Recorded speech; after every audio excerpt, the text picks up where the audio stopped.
each other that fans have sent in.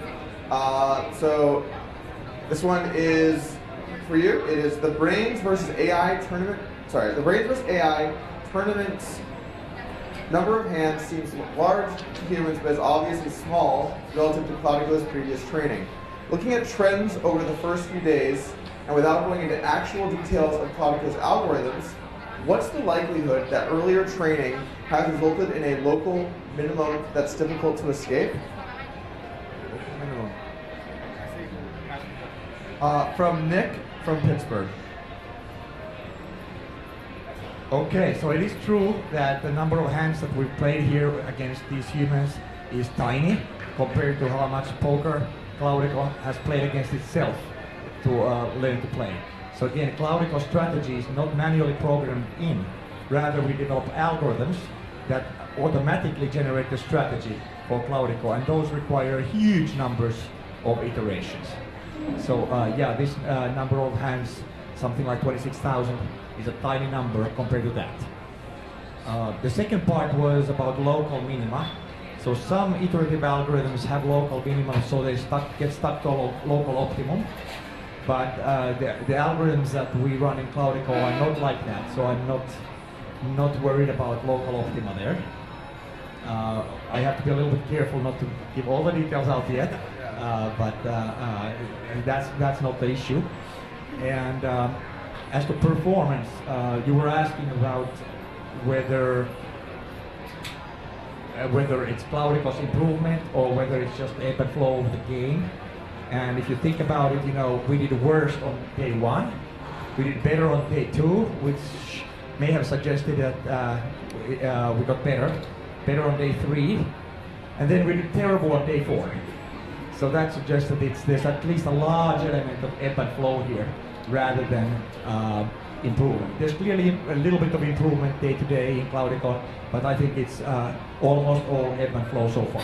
Wasn't sorry, I forgot, it's this mic. Wasn't day 3, we won some, right? I believe that day 1, the humans had like a very big day. Day 2, Cloudico had a pretty good sized day, like 70 or 80,000.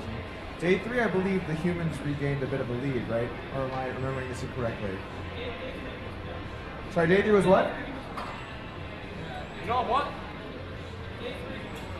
Yeah, humans won day 3. I'm not exactly sure, but we had a good day 3, and then we had a great day 4, and then day 5 just starts out awful, so it's kind of hard to really say much about which day at all, you know?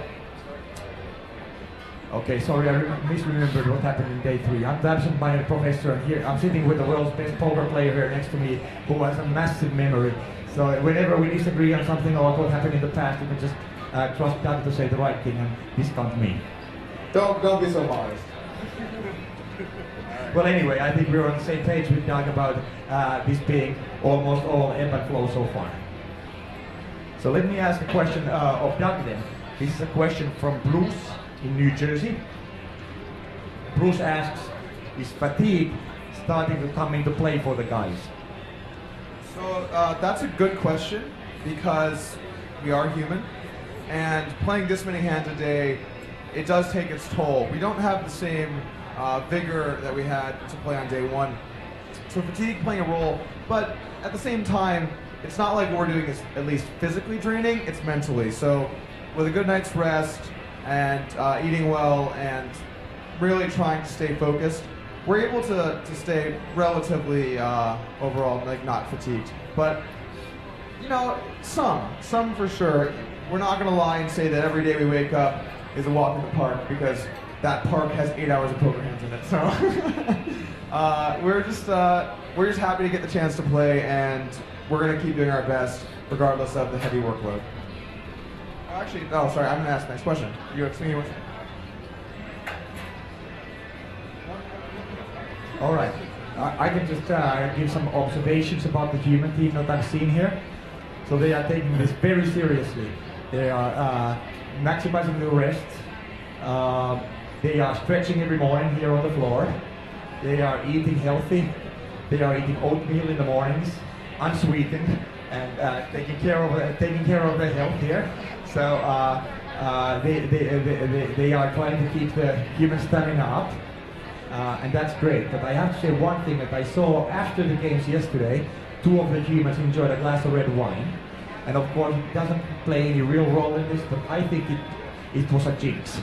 I think it cursed today, and we're very happy it happened. Well, there you go. And nothing says I mean business like a bowl of unsweetened oatmeal. All right, so I'll go ahead and ask the next question then. This question is from Nick from Pittsburgh.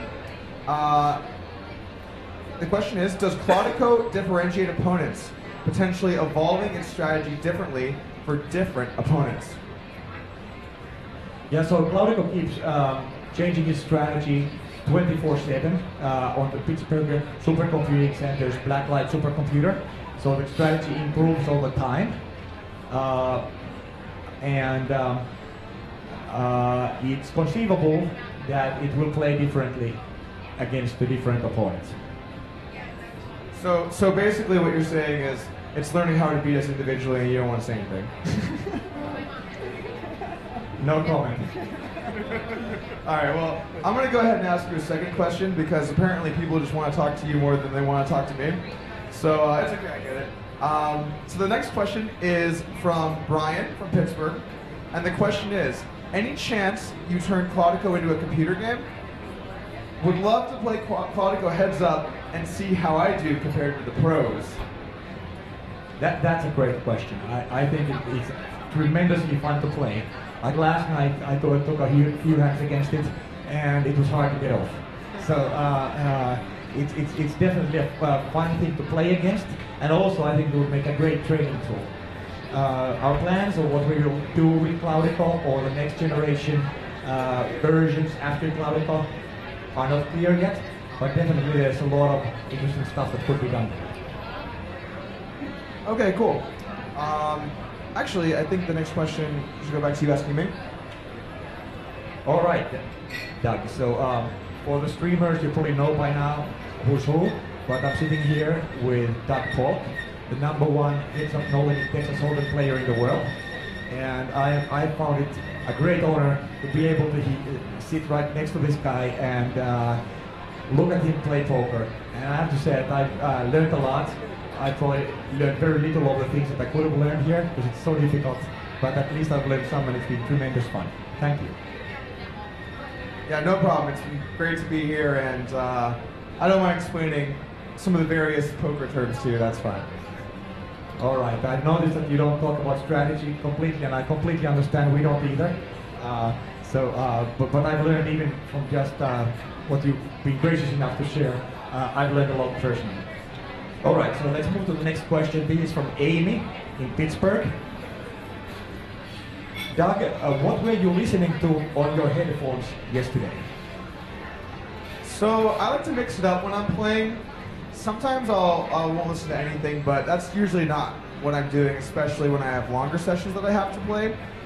Yesterday specifically, I just had it on a general trance playlist, so just various EDM, various artists. But it kind of depends what mood I'm in. Like, if I'm like getting ready to like run some bluffs and like, you know, let people know what's up, definitely put on the rap station on Pandora and like get a little fitty in there and let them know what's good. But then like, you know, it's good to mix it up, and it kind of depends on the mood you're in. If like you're on a downswing, you gotta rock some Coldplay. Scientist is a great way to leave the money behind and move on to the next chapter.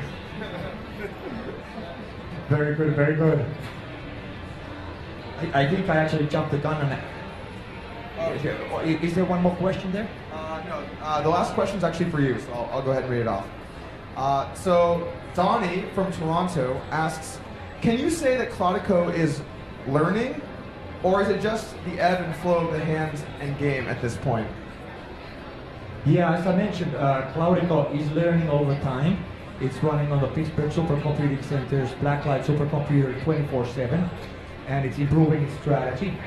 That said, what we're seeing here in the competition so far, at about 26,000 hands, we're not even halfway into this race yet. I think this is almost entirely ebb and flow so far. Oh, well said from the player losing. No, I'm kidding. I guess I'll like also just say my thoughts there. You know, this certainly is a lead, but as we can see from the morning session, it's a lead that can diminish quickly. And it can go from having quite the advantage to not so much. So I wouldn't say that it's entirely irrelevant, because even I'm sure as you know, some sample is better than no sample. So the most likely indicator is that the humans have an edge.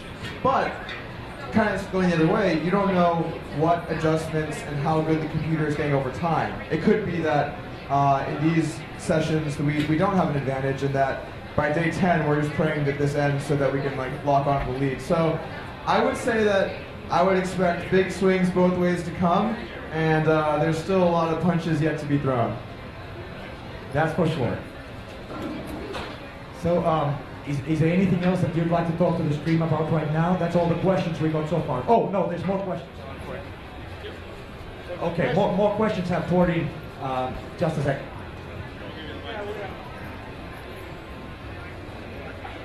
Their question came through asking, how many big blinds due to misclicks do you think the four of you lose in win rate versus the bot? The question, from what I heard, was how much do we think that we lose in misclicks versus the bot? And I had a interesting revelation yesterday. I was talking with Noam here. Basically, I'm not sure that the misclicks end up being as bad as they do seem. They certainly cost you something.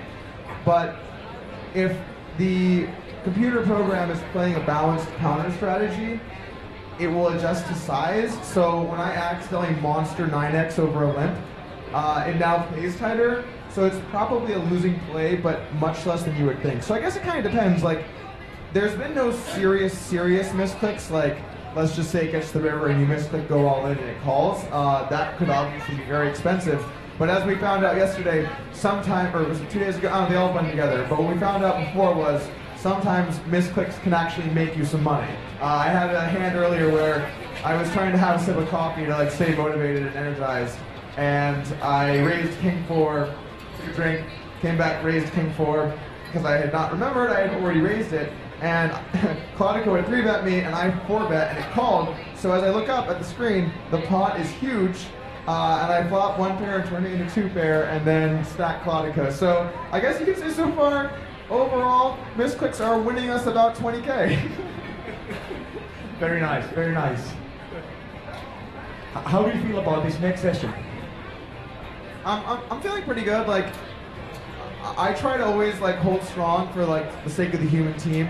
I find that we end up being, you know, like a very good example of this is Bjorn. We end up being very emotionally attached to like the results of one session, and I try to just when we get back, you know, put it in perspective, see what we can learn, and like not get too like upset or happy, and just always keep it in perspective. I think there's been way too many people in our group. We were talking at dinner last night, a conversation that's been brought up a lot.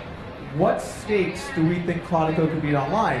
And you just have all the answers. You just have someone's like, they could just beat everyone at the high stakes, and like, might even be beating us, and like, obviously Jason has a strong feeling that it's good, and then Bjorn's like, oh no wait, like this, oh no, you can't even beat mid stakes, and then like today Bjorn loses a ton, and at the break he's like, you know, I actually think the bot's pretty good, like it's getting a lot better, and like I'm just trying to stay really consistent and avoid my human emotion here. I think the bot is good. I think it could beat a lot of players online. I think it still is maybe a little weaker than the top players, but I would not be surprised if, as it gets stronger, it even has an edge. So I'm just trying to be the grounded, like, base for the humans that keeps us realistic on what we can expect. Great. Can you talk about, there was some sort of misunderstanding on that point. I was sitting right here when you talked about the ratings that you gave the bot, and it made a lot of sense, but some reporters put it in the press and kind of misquoted you. You want to correct that in the stream? Yeah, for sure. And this is the first quote we've had a problem with, right? But so there was a question that was asked to me, I don't know, the first day or the second day. It was pretty early on. And the question was, Doug, compare this bot to the average player that you play on a scale of 1 to 10. And that question is, and when it was asked, I don't know if they knew this, but it's so pointed to make Claudico look bad. because the average player I play is like an elite player, a top level player.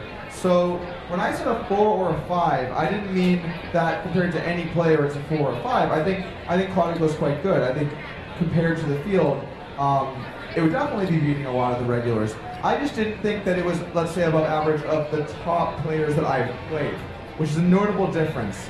I think that maybe it's like on a scale of 1 to 10 of all players, you know, somewhere in the 9s. It's obviously very good. It's it runs bluffs, it knows how to hero call, and you know, overall I like his decisions. Now I think maybe it isn't quite as good as the top humans. I think that we still have an edge, but it's a long 2 weeks, and I guess we'll see how that goes afterwards. Great, thank you. There's more questions. Speak loudly.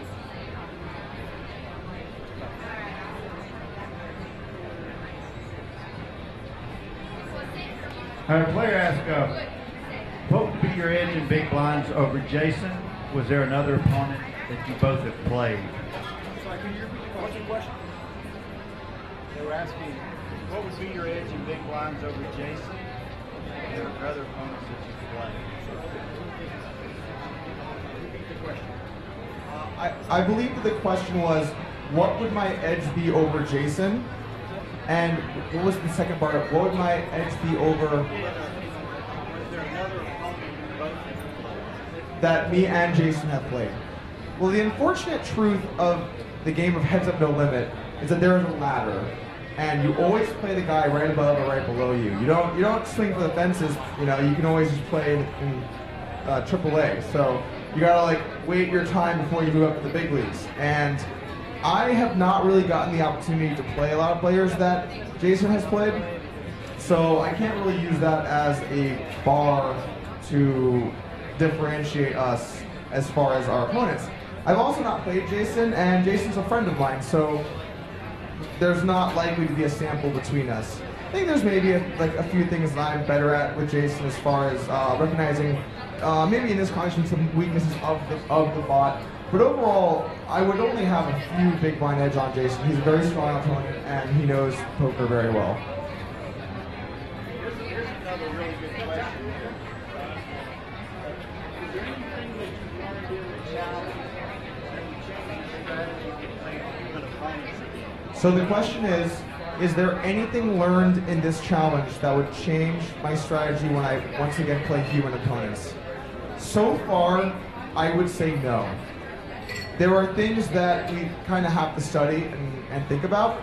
One of the problems with being a human player is you don't naturally balance things, so I can't just throw something in and it'll be balanced. I'd have to fully understand both sides of it. What hands, what bluffs, what value bets, do I like it? Does this make sense? And I'm not going to be able to play like however many billions of hands versus myself to see if it's good. So I think that initially there might be a few small things that I don't want to go too much into that I might implement, but that will be a more of a post-challenge question that we can try and take something away from, rather than in the middle of the challenge try and implement those strategies.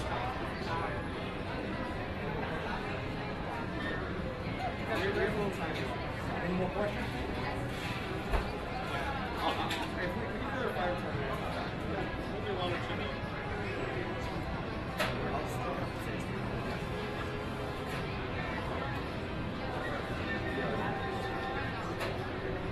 Really answered most of these questions. I'll do one more if you got it. All right, so that was fun. We have a kind of a fortunate coincidence here in that today at Carnegie Mellon University, the artificial intelligence seminar speaker is Kevin Leighton Brown from the University of British Columbia. He's a professor there of artificial intelligence in the computer science department and a good friend of mine. And I thought that since the AI seminar and this event happened to coincide so nicely, I'd show Kevin what this is about. And since Kevin is now here, I thought that it would be nice to have Kevin say a few words about his thoughts about this. Kevin.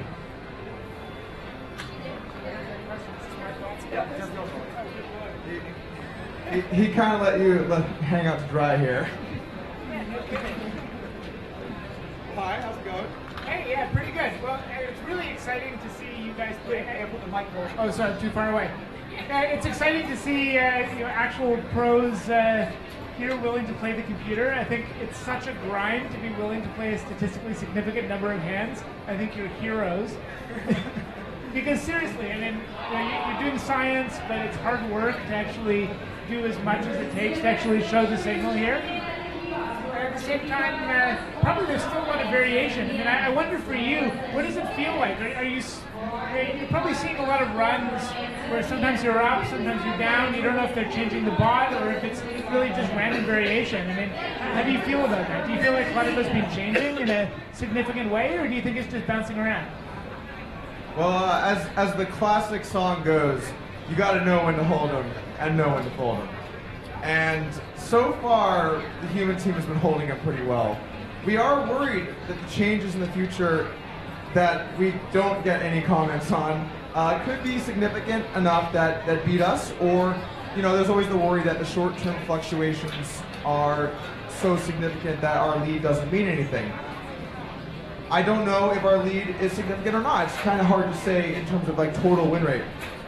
So you really do need to get this whole sample in. Even 80,000 hands, that's not a lot of hands compared to the types of matches that go down between computers.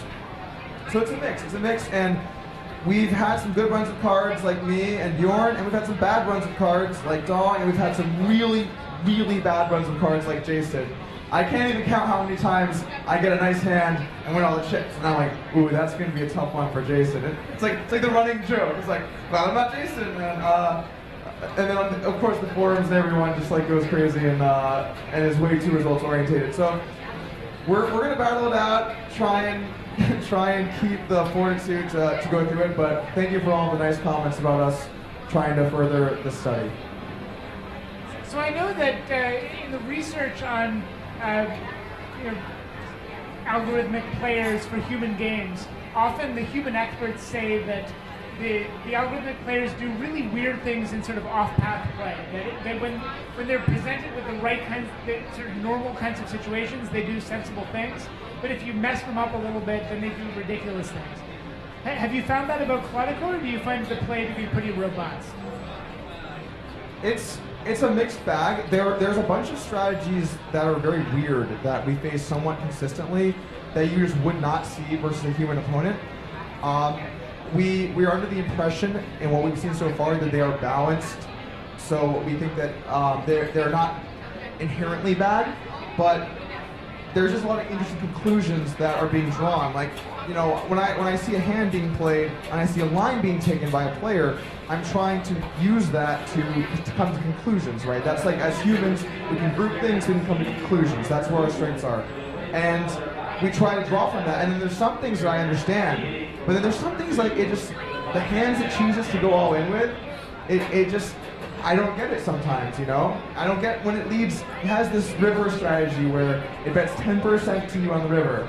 It's like you bet the turn he calls, and the river he just throws 10% out at you. So it's just like a little chip. It's like barely even there. And you're like, what is this? Like, it's just like, it's like, you know what it would be like for people? It would be insulting. Like, you think you can just bet a little bit at me and get me to fold? I'll show you who's the computer, whatever it is. It's like, you just go crazy versus it, right? So now we have a whole new set of problems. How do we deal with this? What are we going to bluff with? What are we going to value bet with? Should we call it with bad hands? What's it doing it with? What's going on with it? So, the more that things like that happen, the more confusion that happens on the human end, where we're not as able to adjust to what's going on. But we've been doing some of our own for throwing it right back at there, right? So we've been doing lots of like min bets and spots, trying to make the game tree larger, trying to like get them out of it. You know what's kind of like, you play someone really good in chess, you try and play an opening that they don't know. Because like, yeah, you're still going to lose, don't get me wrong. There's way less variance in chess than poker. But at least if you get them out of some opening lines that they're familiar with and kind of get them into a position that they haven't studied, you have more of a chance. Now, I don't like that analogy because I think we're the favorite, but we're still trying to play openings that we know our opponent hasn't prepared for as much, and we're going to keep doing that for the remainder of this challenge. So the things that Clodico's doing that feel to you like they're kind of weird, do you feel like it's found new points in the space that are sort of equally good or maybe a little bit better that are just surprising? Or do you think these are flaws? maybe a bit of both, but I mean, what do you think the balance is? That's an extremely hard question to answer. So you're basically asking me, is the algorithm flawed? And that's just so hard to say from like our brief sample of hands. Well, maybe I'm asking, have you learned anything from it? And do you see it doing surprising things that in retrospect make sense? Or is it just always hard to understand why it does weird things? I think that, for example, one thing that's almost certainly correct that it does is it's never afraid to go all in at any point, whereas humans don't want to get stacked. Like, you don't want to sit down, buy in, put your money on the table, and then there's $300 out there, so you shove 30K and hope they fall. Like, humans don't like that. It's too much risk, not enough reward. You can lose all your chips. And Quantico does that a ton.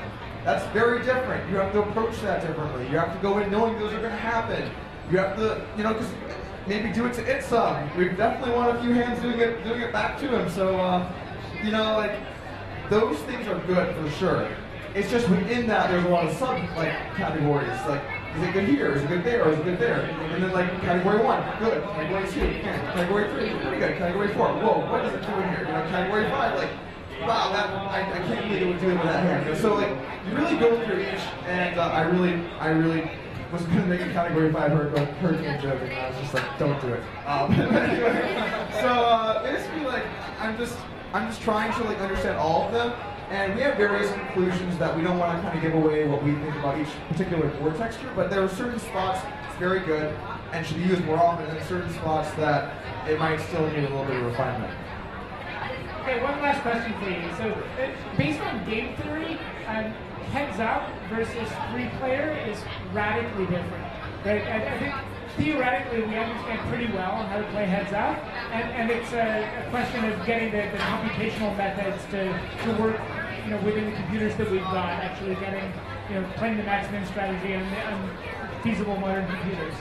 But in contrast, I think it's almost a philosophical problem to think about how to play poker with more than three or more people. And I guess you guys play against multiple opponents all the time. So do you feel like these are radically different games? Or do you think it's very much the same kind of, more of a continuous gradation as you game opponents?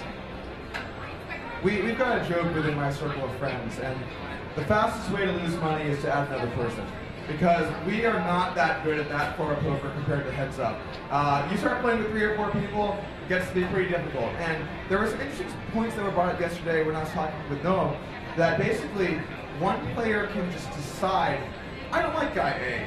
I like guy B a lot. I'm going to make decisions that guy A can no longer win, and guy B will win a ton, because like, I really don't care about my money, but I want that guy to win. And there is nothing as guy A that you can do.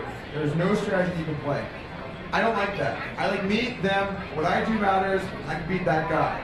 I don't like that added element.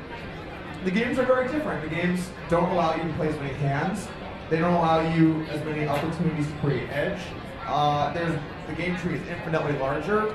I guess maybe one of the reasons I've always had success in heads up is that it's easier to quantify what the problems even are to find solutions to. Whereas in 3-handed, it's hard to really even know what question you're trying to answer. Absolutely. Well, thanks for giving me some of your time. I really look forward to watching you get into it with Quantico, and all the best. Thanks very much. Yeah, thank you very much for the questions. All right, you got it? Can I start playing? I'm about to get started here, I think. Yeah, go ahead.